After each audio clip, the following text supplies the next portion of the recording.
ওয়াসা কেটে রাখতেছে, দীর্ঘ সময় ধরে কাজটা ঠিকমতো হচ্ছে না।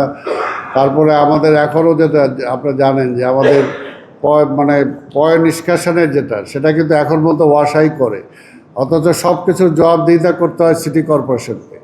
এখন কিন্তু বাস্তবতাটা হলো যে এটাকে ছাড়া উপায় তো নাই আমাকে তো অনুমোদন দিতেই হবে, তাকে অনুমতি দিতেই হবে ডেভেলপমেন্ট ওয়ার্কের জন্য। এটা আমার অনুমতি দেয়া ছাড়া কোনো বিকল্প নাই।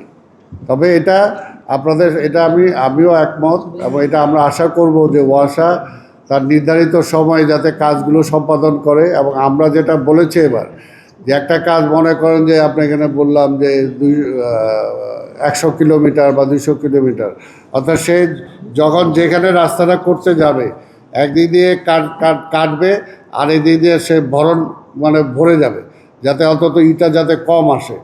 এইটা যাতে আমরা সময়টা যাতে কমাতে পারি, সেটার জন্য আমরা তাদেরকে বলেছি বারবার। এবং এটা অনেক সময় ওনারা রাগও করে আমাদের উপর যে আমরা অনেক সময় দেরি করি। আমি নিজেও এই বর্ষার সময় কোনো রাস্তা কাটতে দিতে রাজি না আমি ব্যক্তিগতভাবে, কিন্তু আমি অপারগ, দিতে হচ্ছে। আরেকটা বলেছেন আপনি, একটা সংস্থার ব্যাপারে বলেছেন, এটা আসলেও এটা আমরা জানতাম না।